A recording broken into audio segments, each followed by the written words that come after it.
Welcome to Tailboard Talk, a fourth shift fitcast. The mission of Tailboard Talk and the fourth shift fitness is to educate and train fire service personnel to increase durability and decrease the potential for injuries and their associated costs. My name is Chris Morella, owner and founder of Fourth Shift Fitness. I'll use my experience as a personal trainer, strength coach, and 15-year veteran of the fire service to deliver tips, tricks, lessons, and information specifically geared towards the health and wellness of firefighters and paramedics. Each episode, you'll leave with immediate deliverables that will improve performance and resilience and keep you in the fight through your career and into retirement. Let's get into it.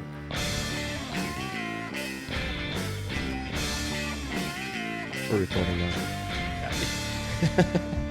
What's up, guys? Chris from Fourth Shift Fitness. I'm here with Curt from LGN Performance, and we're actually recording at LGN Performance today. Very exciting. We both had, I had a hellacious week. Both kids got sick. I think I said this in the last episode. So last week was totally shot, and so we decided to come here to LGN today and hang out a little bit. I haven't been here in a while, and we'll talk about that later with how often Curt works out here at his own gym. Shameful. Just kidding. But Curt shot me a text 2 weeks ago now at this point and said, let's talk about home gym essential stuff. I recently put up a video on Instagram because I did a video with Nathan about it probably about 2 years ago where I went through my basement and what I consider home gym essentials. And since then, it's changed a little bit. I haven't redone the video. It's still okay stuff, but I've added a few things in that I kind of prefer over the stuff in the video. So I'll throw it to Curt real quick, and you can tell me why you wanted to run through home gym essential stuff. I wanted to run through it because I think that there's a lot of people who are hesitant to either join a gym or just don't have the practicality or the time of being able to spend an hour working out at a gym plus commute time. And so possibly it opened up some other ideas for people to still train appropriately with a bit of some time constraint or financial constraint. Financial constraint for sure. Well, it's tough, right? Because, I mean, this is going to spin off into a different topic already, but I drove by whatever LA Fitness is now. Yeah, I can't remember who they're getting taken over by. Yeah. And I tell you what, the $10 a month price tag on that they advertise, I'm like, oh, that'd be kind of cool just to pay $10 a month. Is that what it is now? That's what they said, but I'm sure that's what Export used to say too, like $6 Right. a month, and it was like $45 or whatever. Yeah, with a $600 Yeah. Your initiation fee. Initiation fee, yeah. So I looked at that. I was like, man, $10 a month is affordable. I could definitely do that if I didn't have a home gym. Mm-hmm. And then I thought about, with having 1.5 home gyms, man, it'd be cool just to go somewhere and not have to worry about cleaning stuff or putting stuff away. Yeah. Or if something breaks, I got to replace it. And I remember having the conversation in the old gym with us where we're almost like, man, do you guys want to get a membership to like Fitness 19 or whatever, just so we can go work out somewhere, like not be around swarmed by clients every time we work out. Yep. So there isn't a little bit of attraction to it, but I do think it's false because then I imagine being in that environment and like, I don't want to be around these people. Correct. I don't want to be around myself 20 years ago. The last day I worked at Export, I could say Export. Last day I worked there, I watched a woman feed a guy dry protein powder with a spoon, and he did like the cinnamon dragon where he coughed it all over. And I was like, hey, and then I got in trouble for confronting them on it. That was my last day there. But, that's awesome. Yeah. I just think about me there and me of 15 to 20 years ago, and I'm like, I don't want to deal with that. And then there's going to be that $300 to $500 upfront cost where it's not $10 and you're like, crap, you know. You know, if it's not the optimal thing for you, it's just too easy to talk yourself out of too, especially like Midwesterners here. We don't like health and fitness. So as soon as it gets to this weather, it's real easy to be like, well, it's a little too cold to go start the car and drive over there, you know, so. Yeah. Dude, it's all double-edged sword because like I was actually excited to get out of the house and come here today. Of like, oh, cool, I'll go to LGN and record. That'll be nice instead of like trying to juggle the kids and also do it in the sunroom or whatever. Yeah. And so I do that with working out too of like, it's almost too convenient sometimes to have a home gym. Yeah. Because Katie will get up at 5 or 5:30 and work out. And I'll be like, it'll be there later this afternoon when I have more time. And then it'll be there at 7 o'clock tonight when I won't want to do it, you know? And that's, the downside to the home gym too is like, oh, I got this text message or I'll just answer this email real quick and come back to it, you know? And you never do. Yeah. You never do. So home gym essentials, there's going to be it's going to be small, right? Small cache of equipment. It's probably going to be relatively inexpensive equipment. Where would you start with? What would you start with telling people to start outfitting their home gym? What's like a good first piece of essentials? For me, my first piece is kettlebell. So my home gym right now fits in my coat closet, and it's a kettlebell, a medicine ball, a speed cord, which is like a kind of the big rubber band, and a mini band, which is the small, light mini band. So there's the 4 things that I have. But for me, the kettlebell, and this is for me personally, is just with obviously training experience, there's just so much versatility to it that I can hit every movement pattern that I want relatively easily with low cost and obviously a challenging piece of equipment. So for me, the kettlebell would be where I'd start. So the kettlebell, I like, and I use it a lot, and I do a lot of videos on it. And if a client has it, I'll use it. But that's a tough one for me because you mentioned the training age, and the training age is like the biggest detriment to that piece of equipment. Yep. Because it is uncomfortable. Like if you're going to put it overhead and it's pushing against your wrist, or you can't feel like you get your wrist in a good position, and that's if you're not okay being that level of uncomfortable, like if you're okay with your legs burning and your lungs burn a little bit, but your wrist is going to give you issues, that's okay. You can work around that, right? It also isn't obvious for people what to do, and so I feel like it's one of those things where if you don't tell them exactly what to do and how to do it, they're not going to take it upon themselves to use it or use it like substitute anything with it like well. Right. You know? I mean, there's a reason why there's kettlebell certifications, to go learn how to swing a kettlebell. Well, the swing is the other part of it, which is for remote clients, the swing can be kind of a pain in the butt to coach and do well. And at a certain point, it's not that I abandoned it, but I looked for other stuff to do. Like I have clients that have kettlebells because they were told to buy them by other people and they hate swinging them. Yeah. But I know that deconstructing that swing and getting them comfortable doing it again through text message or through the app is going to be probably more of a hassle than it's worth. Sure. And so I don't think I program kettlebells for anyone that I'm not confident knows how to swing a kettlebell. Yeah. Probably that you've had in here first. Yeah. Right? And then they transfer to like a remote training type of thing. Yeah. So kettlebell, awesome. What have you used many like the select a weight kettlebells, like the Flex ones or whatever? Never used one. We had one for the Combat Challenge team, and it was fine. I think it went up to 45 or 50 pounds. Yeah.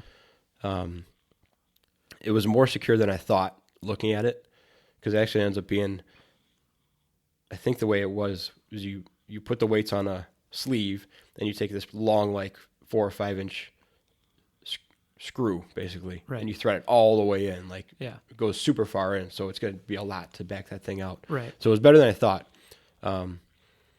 But I also get to the point too where if you just have 2 kettlebells, that's the thing. Is like I don't know what the price. I mean, I know what the price of the what are those dumbbells called again? I can't remember them. The adjustable, like the power blocks. Power blocks. Yeah. I mean, I know what the set of those are, and the benefit to that is the space limitations on it. Right. But if an extra 1 square foot is available to you, then just buy a second kettlebell, because right, I'm sure the adjustable one probably costs for a 45. Probably costs. I don't even know. They're going to make their money up. They're not going to sell you. Right. It's not going to be $1.50 a pound, right? No, for sure. They're going to charge you for every increment right, of that thing along the way. Right. So at that point, just buy a couple kettlebells. Yeah. I don't know, how does that feel too? Like in the rack position, is it uncomfortable, or does it feel like a regular kettlebell? It's all uncomfortable. I mean, well, yeah, but it's I don't know. It's hard for me to tell because I accept that it's going to be uncomfortable, and like I use the 80-pound one in the front rack sometimes. Yeah. So even if something's awkward or like goofy, I just figure on it being some level of uncomfortable. It's definitely, well, you got those, what are the ones with the flat spots on, those Rogue ones? Yeah. And you said that wasn't that great. Yeah. Because they have like, there's flat spots on like 45-degree angles, right? Yeah. So it's hard to explain. There's 4 flat spots. So on each, so basically if you looked at the handle from noon to 6, there's a flat spot at probably 2, 5, 7, and 11. Okay. That I think ideally should kind of fit flush onto your wrist when you're in like the rack position with it. Yeah. So instead of having a rounded bell pressing into your wrist, there's a little bit of it doesn't make that big a deal. Yeah, right. Well, and how you hold your hand position on the bell makes a huge difference too. Yeah. Like if you hold in the middle, it's not going to feel as good as if you Right. choke up on one of the, I don't even know how to describe it, what corner it is, but the Right. far corner. If you choke up in the far corner and run that thing at an angle across your forearm, the way it's supposed to be done with like a competition shaped bell, it'll make a giant difference compared to just laying it back there and letting it compress all your meat back there. Right. So here's the downside to my most versatile piece of equipment. Okay. Now we've talked about so many different nuances to it that maybe somebody who doesn't have a lot of training age, they're not going to know that stuff, you know? Yeah. So, Yeah, and that can turn people off quick because you spend at least $1.50 a pound on a used one. I don't even know what a new one goes for, probably $2.50 a pound. Yeah. It's a big investment, especially when you consider like the increments they go in is going to be like a 35 pound or a 52 pound or 70 whatever pound. But I'll say I've had a 35 and a 50-ish forever. And then I got the 80 pound one. And it was a long time until I wanted to get a double of anything. Like I just recently got an extra 35, I think. Mm-hmm. And then I still don't have another 52 or whatever it is. I don't know why. It just I think about like double swings or like a double front rack front squat.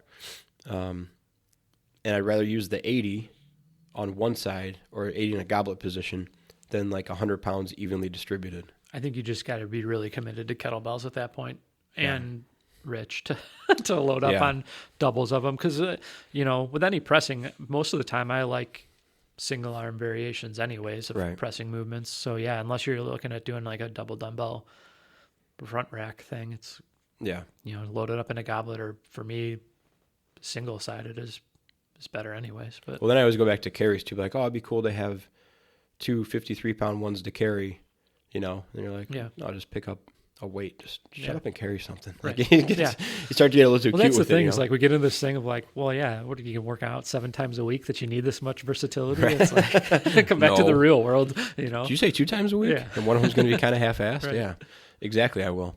So lots for and lots against kettlebells. What about the speed core? Because I think that brings a very valuable portion of this thing. You can row with a kettlebell, obviously, but the speed cord brings a very versatile option into this whole deal. Yeah, so for me, like the speed cord, again, if you have other things that you can row or press or lunge with, you're basically creating exercises with the speed cord to mimic other forms of resistance that you have, unless your whole goal is to have some sort of variable resistance, which obviously we love. But, other than that, the reason I have it at home is I don't have a full set of everything. And so it's become my way of creatively doing, things out of a front rack position, loaded up with a band versus, a bar versus, kettlebells at that point.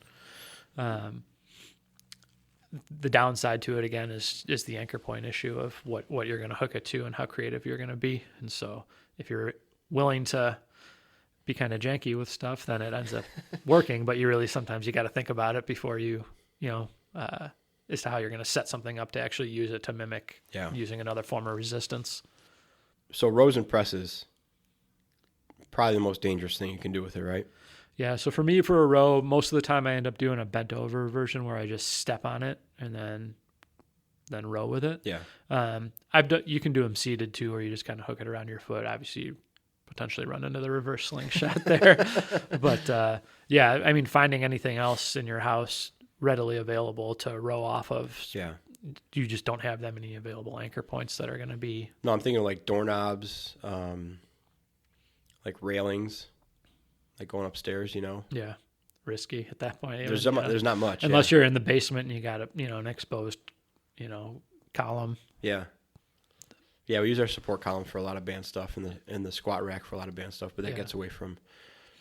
So what I do like then, if you do have that though, is then the speed cord becomes really versatile, because then you can do like the laterally loaded stuff where you get into your pal off presses and your kind of what we talked about before, like reverse lunges with, anti-rotation. So Yeah. then if you do have that vertical, column that you can use, then the speed cord, its versatility opens up significantly. Yeah. It's when you don't have that available and you're trying to replicate other movements that it just becomes a little squirrely.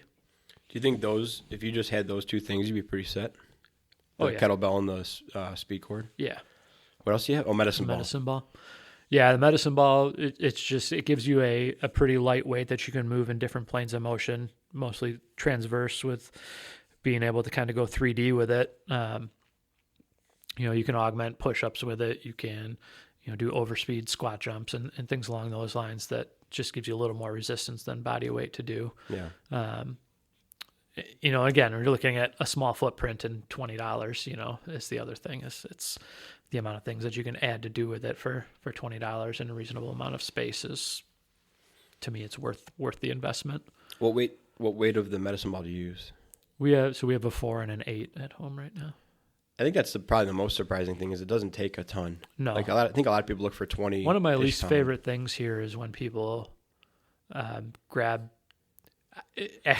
I say this as if I don't own this gym, but I would throw out like anything above 10 pounds here. Yeah. Because it's just people, it doesn't do you any good to do a throw off of the wall and you lob it like a hand grenade. Right. You're defeating the purpose of the power you're trying to develop. So if you're moving it slowly, then it's just an ego that you've decided that you need to use a 15-pound medicine ball, if you're not moving it fast. But yes, I mean, for me, like, I don't really use, unless it's like a conscious thing with like a Dynamax where I'm using a 20 for ground overhead or something like that, Right. then I will. But if it's a plyometric or something I'm trying to do explosively, an 8-pounder is fine. Yeah, and you're right. That brings the cost way down, but you do kind of need a coach for that one because it's one of those things where like 8 pounds, what's this going to do for anything, But having that purpose-driven kind of plyometric thought in there, or any kind of rebounding thing where you can teach hip extension through it, those are all kind of beyond the general fitness enthusiast. So but yeah, I think definitely with your first two, you're pretty much set. Then you have the mini band, which is like the tiny loop, right? Tiny loop, yep. We use that for a lot of our corrective stuff. Tay's still got her back issues that flare up every now and then, and so a lot of times we'll go kind of back to the basics with some therapy stuff and mini band around the legs for clamshells or monster walks and lateral monster walks, just as prehab stuff when a symptom has popped up of something that we've neglected for a little too long. But you can use it too. You can get into like archer pulls and stuff with it that you can make it work in a pinch for $1.50, investment and still be able to do some rows and stuff with it. Oh, I think it's definitely one of the more commercialized movements, just being the lateral monster walks and like all the booty burn stuff and all that. And it's funny too, because there's very expensive power racks out there and other real awesome equipment out there, but you put a 85-cent band around somebody's knees, and they think that it's worth the cost of admission 5 times over because their hips are killing them, you know.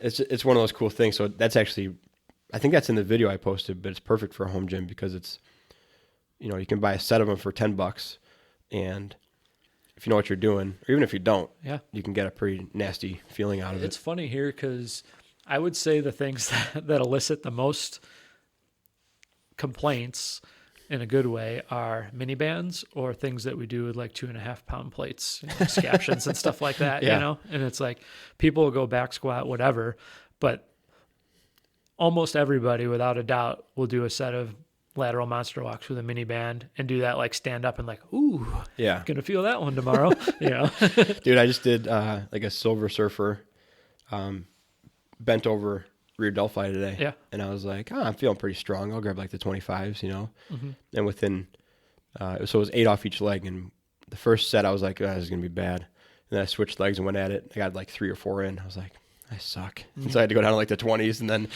down to the 15s, to get all 16 in one round. I was like, God, man, what's going on here? Like, I should be able to move more than 15 pounds. And you look at just the leverage and what you're doing. Right. You're like, okay, I guess we're back down here again. Rather just go deadlift something, please. And then the last thing. What was your last thing? Medicine ball, mini band, speed cord, kettlebell. Kettlebell. That's it? Well, I have a spin bike too. Of course you do, because you're a cardio bunny. Uh-huh. All right, so let's talk about that. People like cardio equipment in their house, right? Mm-hmm. The most common one by far, well, I don't know, actually, at this point, it used to be treadmill, for sure. Maybe elliptical after that, depending on how many infomercials I saw. Uh-huh. Peloton now. Yeah. Gotta be number one. And then Peloton makes a treadmill too, so maybe 1 or 2. If someone's dead set on having cardio equipment in their house, where would you push them? What piece of equipment? Like what? And you can say like, I like to program this, like it's easier to program around, or just the least detrimental piece of equipment. I would go spin bike because I think that you can ride hills and be ultra aggressive with the resistance on it, or you can do sprints on it, or you can go a long distance with it. Yeah. So for me, it kind of just gives you pretty mostly joint friendly if you're doing it the right way, and then some variability to do different energy systems on it. To me, treadmills are a no. I think there's too much. I think there's too much cost involved in a treadmill, and they're too loud. And so the other thing, and this is hearsay, but running, you're looking for ground reaction force, and I think that gets cut drastically on a treadmill where you're trying to keep up with a belt and you're not actually trying to propel something forward. Yeah. And so plus running, like, it's just, why would you want to run more than 100 meters? It's like ellipticals are fine. They are what they are. Yeah. I love Airdynes, but they're not friendly. I mean, they're cheap at this point, but yeah, you can't spend more than 10 minutes on an Airdyne before you hate life. Right. I like rowing machines, but kind of the same deal. And I think that gets you to your favorite, right? Go and spin. Yeah. Well, so I was thinking about it. I have used the Airdyne for like 30 minutes occasionally, but I'm like squirrel brained enough where I can be like, okay, I'm just gonna use my right arm now, or like just my left foot, or just I can switch it up, you know. But if you're not set up like that to continuously kind of be varied every 2 to 3 minutes purposefully, then you'll end up slowing down, and then it won't be hard at all. Right. Then you'll jump back in too hard and then crush yourself. So it is possible these are for a little bit longer, but I mean, I've only done that a handful of times. Usually when I haven't worked out in a while and I'm feeling froggy, but I only have half an hour. I don't want to get under a bar or something like that. So that's the other thing with the Airdyne is like the spin bike. I feel like you can do whenever, and you can do that multiple times a week. But like, who wants to be on an Airdyne more than once a week or a month? You know, it's like, so cool. I did my Airdyne for the month, and then it's just there. It is. And then I feel like at least the spin bike, you can be like, you know what? I'm not really feeling today. I'll pop a, episode of Breaking Bad on my tablet, and 40 minutes later, I'm good. No, it's definitely there. I have a lot of stuff in the basement that gets used once a month, maybe. Yeah. But we got the space to do it, and right. I've kind of built that up that way. So I'm willing to make that. I've gotten rid of stuff that I haven't used. Like I got rid of that reverse hyper because I just never used it. It was just, I get it, and I like the theory behind it. I just never latched onto it. Yeah. We bought a back extension to try that out because it was cheap. Mm-hmm. So we're going to try that out instead because I want to do something with it in that pattern. Yeah. That's not a kettlebell swing or a deadlift. It's kind of an accessory work, but the reverse hyper just wasn't it for me. But cardio equipment wise, my favorite, like you kind of alluded to, is the Stairmaster or the step mill, which either one. We got the step mills at work. Phenomenal. Mm-hmm. For some reason, though, I continuously jam my toes on that thing. Yeah. I don't know why. The treads are just a little bit smaller than regular treads, but yeah. They got to be, right? I kick the base all the time. So then, naturally, because I do it on my left foot, I have to do it on my right foot. So like I try to purposely jam my toe up on the right side. Yeah. It's a mess. They're also enormous, and they're very expensive. Mm-hmm. But I do have a home model of just the old school pedal, whatever they're called, Stairmasters, yeah. And it's an Airdyne version, so it works off a flywheel. I've only seen it once, and I bought it because it was like $60 on Marketplace. But I would get one of those because you can do it for longer if you need to, or you can just go nuts for 5-6 minutes and Yeah. be done with it. Not like you said this time, but there's also much less arm movement, so you have a less risk of pulling your headphones out of your head, Yeah. as opposed to running where it happens every other Yeah. time. Yep. Less jostling. You can't hear yourself through your ears as much. Nothing worse than pulling your headphones out as you're hating your life on a treadmill. So I'm going Stairmaster, but they're tough. They are expensive and they are cumbersome and loud, and I get that. But I think they probably carry a little bit less of an injury risk because it's hard to be like real screwed up valgus collapse wise going upstairs as opposed to running. And I just think it's that's not a pattern we get into very much in general.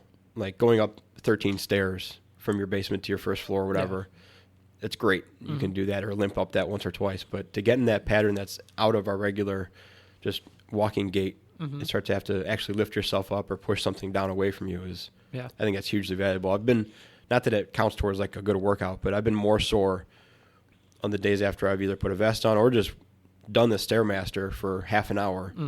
Those have been some of my more sore days compared to even lifting days where I'll feel it definitely more than some running days. It doesn't blow out your calves either if you're on a Stairmaster, which is nice. I think I got to give the Stairmaster another chance because I think that when I first tried using one, I did that like pathetic thing where your feet can't keep up and then you like slowly sink like you're in quicksand to the bottom. And then I was like, oh, I'm not good at this. And I'm not good at this. Probably went right on a treadmill after that. But like the pedal type? Yeah, the pedal type. Yeah, you got to, well, on some of them you can set the pace of it. Like it'll put the brakes on, right? And then other ones, like the one at home it's just a fan. Yeah. So you got to push it. And go for it. Which is like a double-edged sword. It ends up you just hang yourself faster sometimes. Like, crap, this isn't all right, but that's like outlier stuff, right? That's a big investment most people aren't going to spend on their home gym initially. So is the kettlebell the thing that you would tell people to go towards first? If they were like, hey, I got nothing, I want to start working out, I'm interested in getting a piece of equipment, I have up to a couple $100 to spend, are you pushing towards kettlebells first? Yeah. Yeah? I'm going to stick with the kettlebells. All right, man. That's fine. It's tricky. You're a tricky guy. I'm probably wrong, but you're not wrong. You're definitely wrong. I'm wrong.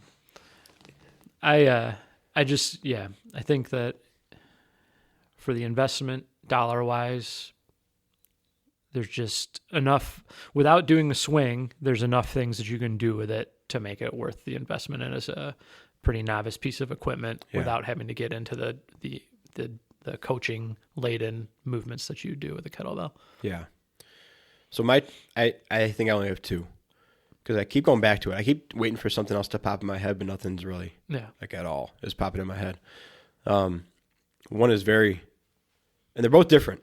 So the Stairmaster has been different than your spin bike thing. My number one has got to be a suspension trainer or a TRX. So that's different. But I think that if you're sick of bodyweight stuff and you're not interested in filling up your house with equipment and you want something lightweight and portable and heightable, the TRX is like second to none. It doesn't give you necessarily the variable resistance as the Speed Cord does. And you can't be as like dynamic or ballistic with it as a medicine ball or a kettlebell. But I really think that a push-up can be X amount of hard. If you do a push-up with your hands or feet in the cradles of the TRX, it's like 2 or 3 times as hard compared to that. So without adding any weights to your house at all, you can get this piece of equipment that just drastically increases the amount of exertion you need to complete a task.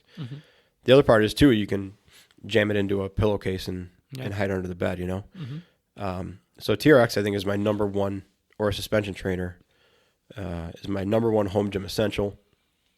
Number two is the opposite of that. It's heavy and cumbersome and takes up a lot of space, and that's a landmine setup.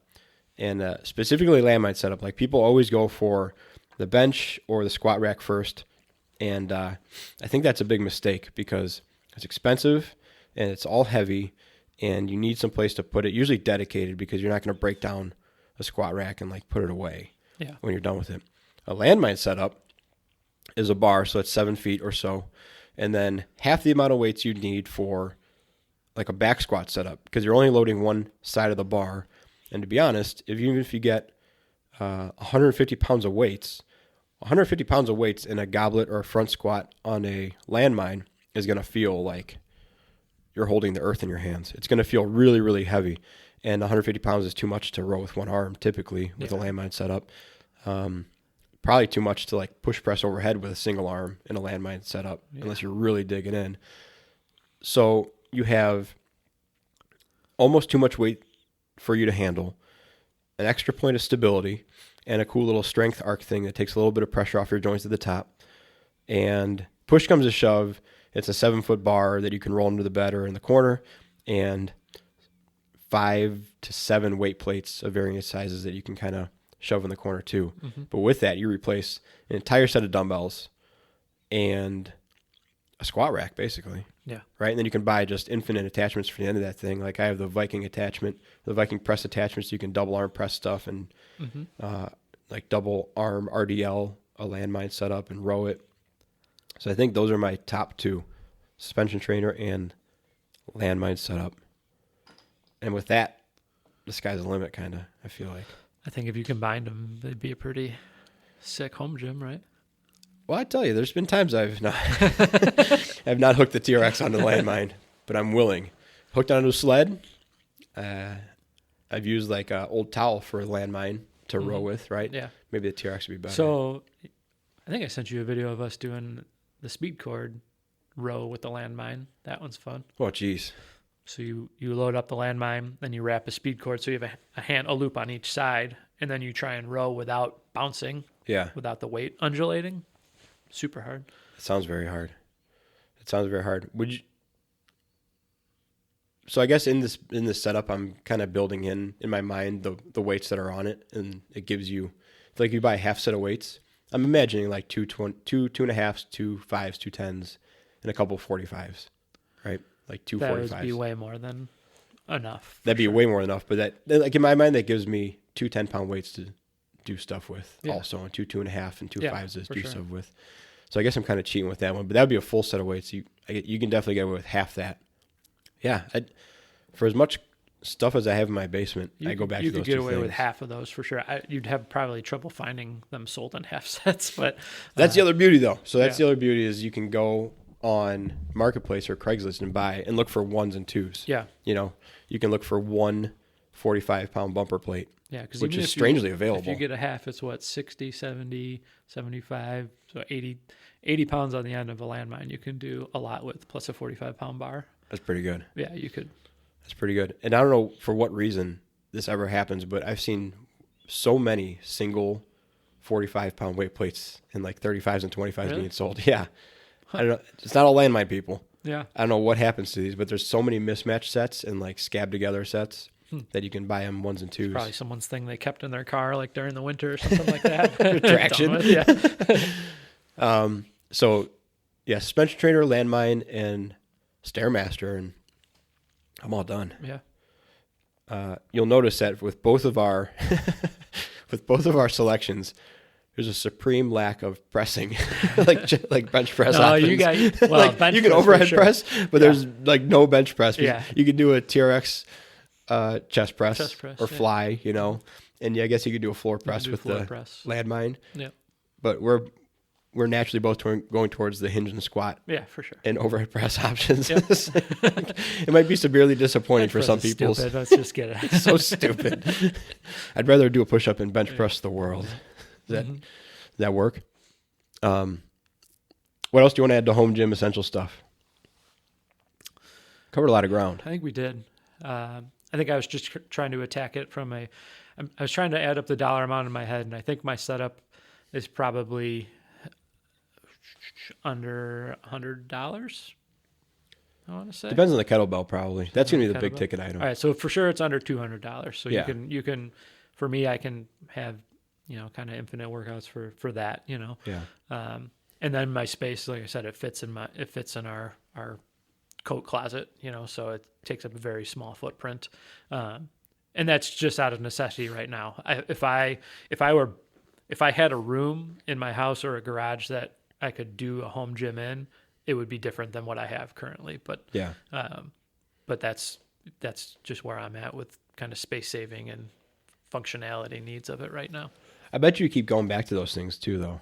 Yeah. Like for all the crap I have in my garage and the basement, there's a lot of weights that don't get, a lot of dumbbells that don't ever get used. And so here's the reason why, too, I think if I'm going to remember this correctly, is that, so when COVID hit, we were shut down, and then we were allowed to do outdoor workouts in groups. So the restrictions where we're at is you were limited to 10 people or less, and you had to be outdoors.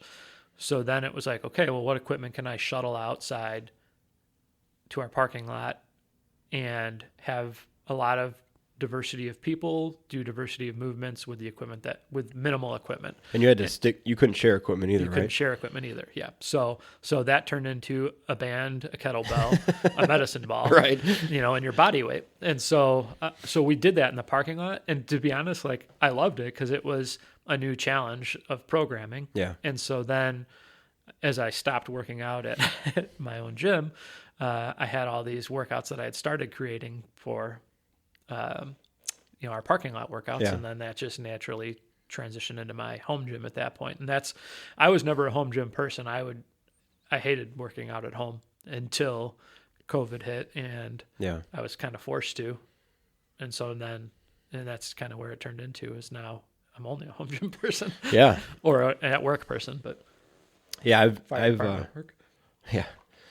I love having the home gym in one form or fashion or the other, but I remember even back at the old house, our little tiny house thing, we just had a TRX and 2 kettlebells, the 35 and the 53, and that was it. And that was enough. Yeah. Like that was plenty. And that was when I just started working at LGN, and we work out like maybe twice a week at LGN. Yeah. Not much more than that, probably. Maybe more than that. I think it was more because remember at the time we would work out with the classes, so it wasn't uncommon to have coaches in the classes in the beginning when we started. Yeah, I do. Yeah. And we would do our staff workouts where we would work out together. Yeah. Probably once or twice a week. When we first opened, we did we'd just jump in with the group and work out with the group. I do remember that now, yeah.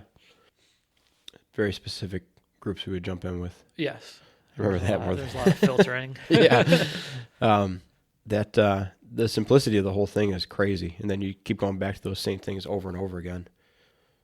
I think, so what would the dollar amount of mine be? The suspension trainer is going to be, they're both kind of expensive. So you can get a cheap suspension trainer for probably $50 on Amazon, or like a knockoff or something like that. Yeah.